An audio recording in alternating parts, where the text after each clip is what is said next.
Got $10 wire coming. Hi, and welcome to the SEO podcast, Unknown Secrets of Internet Marketing. Yeah, you did get it right there. That was the whole title this time. I nailed it.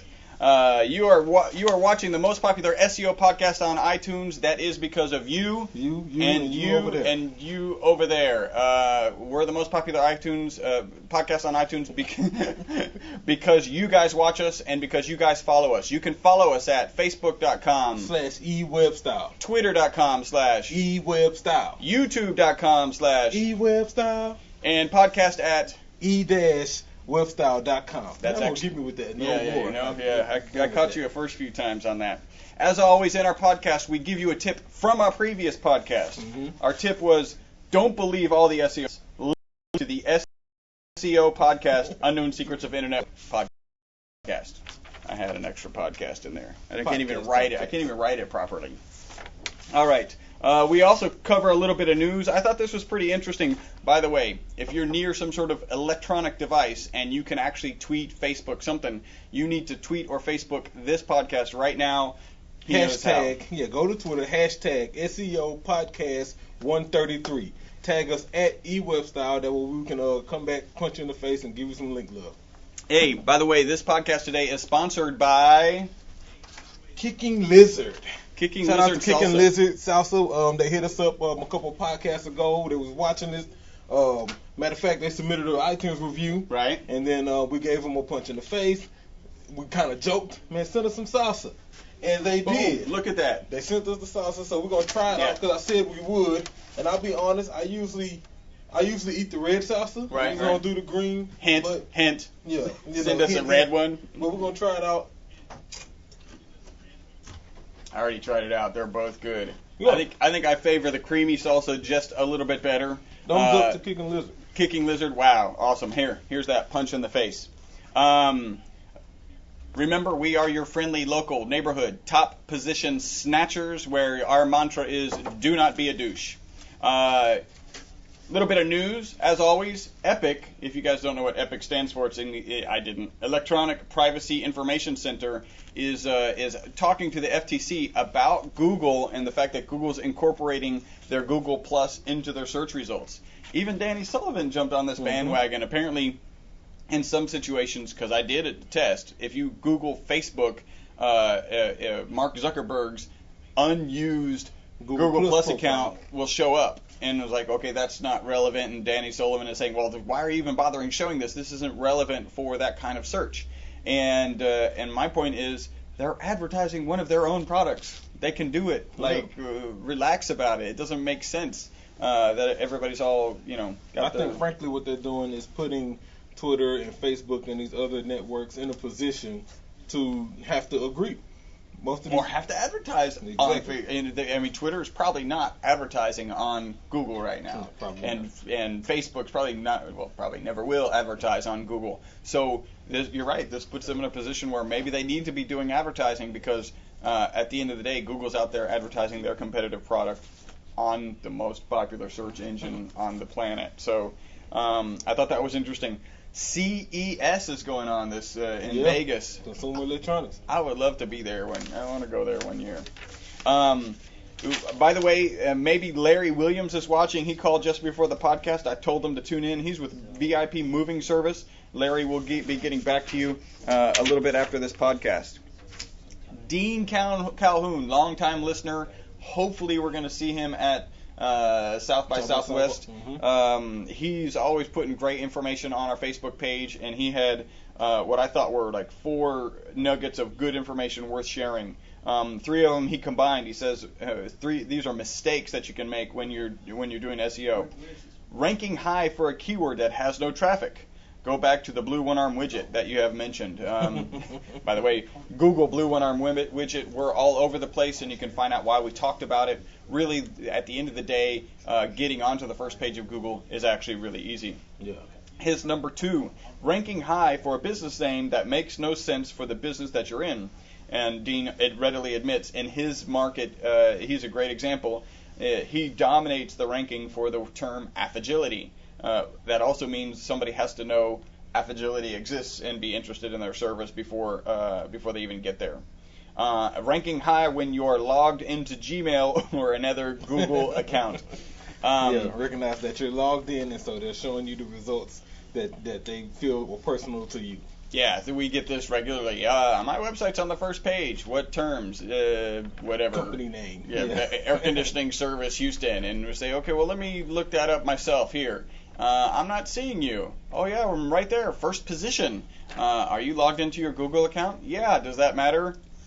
Log out and do another test. Well, speaking of AC service, let me give a special punch in the face to Hartford Services. If you're in the Sugar Land area or Katy, Richmond, Missouri City, Fort Bend, anywhere, holler at them. Get your AC done, your heating, electrical, plumbing. Pretty cool company. We'll meet with them later today. And one last thing. Here we go. Carefully crafting of the meta descriptions helps have some meaningful language in the site link snippets. So site link snippets is when you do a search, like in Dean Calhoun's case for Affagility, and his website obviously comes up in the first position, and it's got all the different site links Google will show. In his case, I think it's 6 different site links, and the text that shows up under those site links is actually his meta description. And that's, again, we say that SEO, search engine visitor optimization, starts at the SERP, at the search engine result page, and that's one is good. Yeah, the creamy one is good. It's better than the other one. Yeah. So make sure that you're doing a good job on your meta descriptions. That's really your first opportunity to sell. Sell.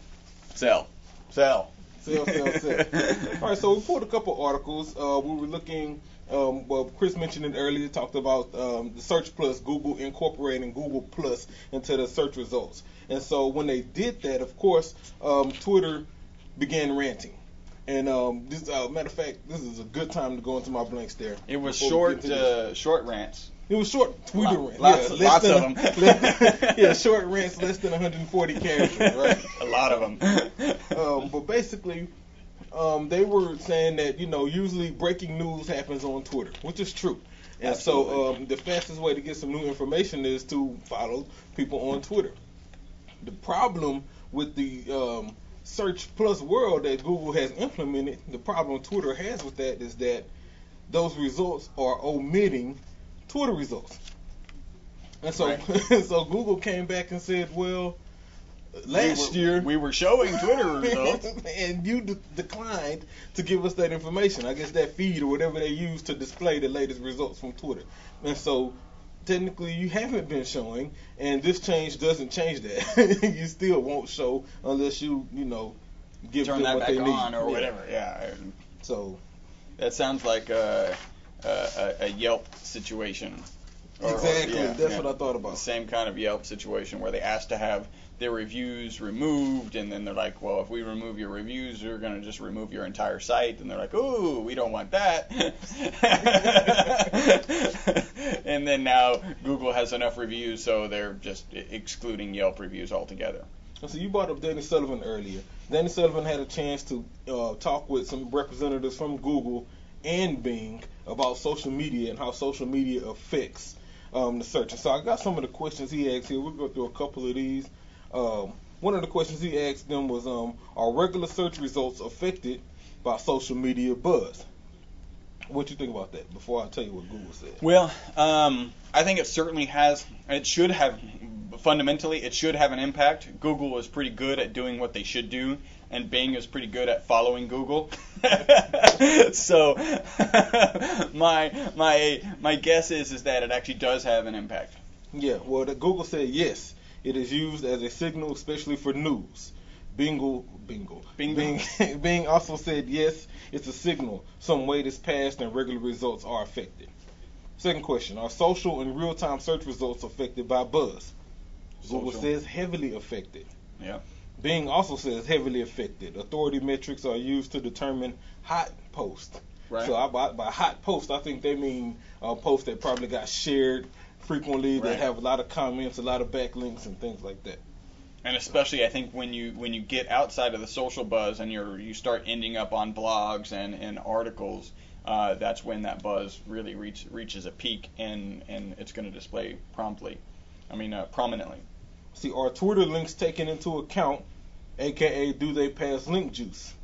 Google says in some limited situations the data is used. Bing says the data is used. The weight depends on how often a link is posted, the number of tweets and retweets, and the authority of the people that post it.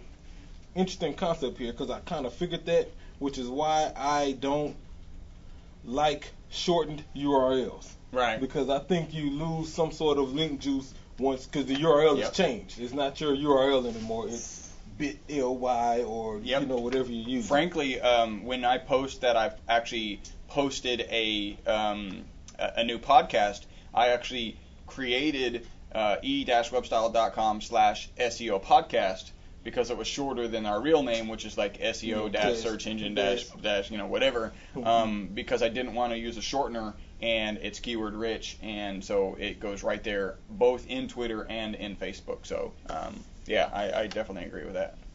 Let's see here. Does the Twitter authority have an impact on the weight of the links that are shared? Yes, this is Google's answer. The weight depends on the authority of the person. The author authority is used in limited situations and is independent of PageRank. Interesting. So how popular that person is don't necessarily affect the PageRank generated from that link. Interesting. Bing says the author authority affects the link weight. I think that's an easier way to say what Google said. Last question. Does the Facebook authority have an impact on the weight of links that are shared? Similar to Twitter, the weight of each link depends on the authority of the profile.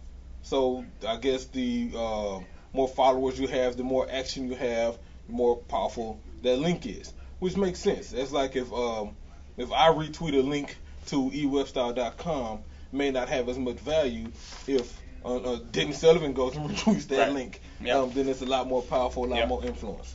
So, pretty good article. We'll post the entire link on Facebook so you can review all of the questions. But overall, I think it was pretty good, and for the most part, kind of confirmed what we thought in regards to social media and how that affects SEO. And it boils down to you should be doing social. Exactly. There's a couple of reasons, and this is one of them, to support your SEO.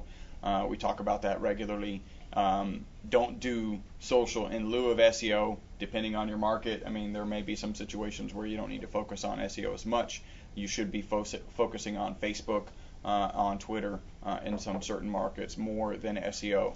And we really use it as a follow-up. If we feel like there's some campaign that isn't performing as well as we want, then we'll encourage the client to start doing social media. Exactly. We've got a social media package so that can support that SEO effort. So. Exactly. I'm going to omit blank stare today for the simple time to say, go Texans, good luck in Baltimore, and let's keep it pushing. Is that all we got today? Little short podcast? Short podcast. All right, cool. Yeah, He's go coming ahead. here. Look at that. Try the light green one, man. Yeah. The cream one is phenomenal. Here's a on-the-spot review from Javier. Thumbs up. Thumbs up. Kicking lizard. Kicking lizard. Not leaping lizard. Kicking lizard. Mm-hmm. You got a thumbs up from Javier. One of the reasons you should be following us on Facebook, we are doing a $10 giveaway, gift card giveaway, so make sure that you like us on Facebook. You mentioned something earlier that I thought, I thought this might be an interesting question. What's the first time you remember Twitter and thinking that Twitter was going to be something significant? And I can tell you, for me, it was actually when Michael Jackson died, and we're watching VH1, and they were showing tweets of all the celebs, Mm-hmm. I was like, wow, maybe this Twitter thing is going to do something.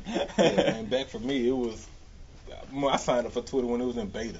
Yeah, you got Chuck. His twitter.com/Chuck. That's above Chuck Norris. That's above Chuck Charles Schwab. Yeah. Yeah. Chuck Norris, Chuck E. Cheese, Chuck on NBA TV. Yeah, Charles Barkley, Chuck. Yeah. I get a whole bunch of tweets for all of them. Yeah. Name your price. You can have it. Name your price. $1.50? No. I have to agree to it after you name it. You can name it. Let's agree to a price. So yeah, go ahead. Hit us up on our Facebook page and let us know what was the first time you realized that Twitter was going to be pretty impactful. Again, if you're actually in front of an electronic device right now as you're listening to this, or you've got one in your pocket, go ahead and tweet that. Hashtag SEO Podcast 133. 133. All right, you have been listening to the most popular SEO podcast on iTunes. That is because of you. One way that you can help us, if you get good information out of this, other than following us on Facebook, is to actually go onto iTunes, create an account, and submit a review. And then after you submit the review, send us an email and let us know you submitted the review. We'll give you a punch in the face. Actually, Dean Calhoun just came back, and he upped our rating from 4 stars to 5 stars because we've been working on our audio quality, and he's just, enamored with us. Yeah, punch in the face, Dean. Dean, you're always a good support. Until the next podcast, my name is Chris Burris. I'm Charles Lewis. Bye-bye for now.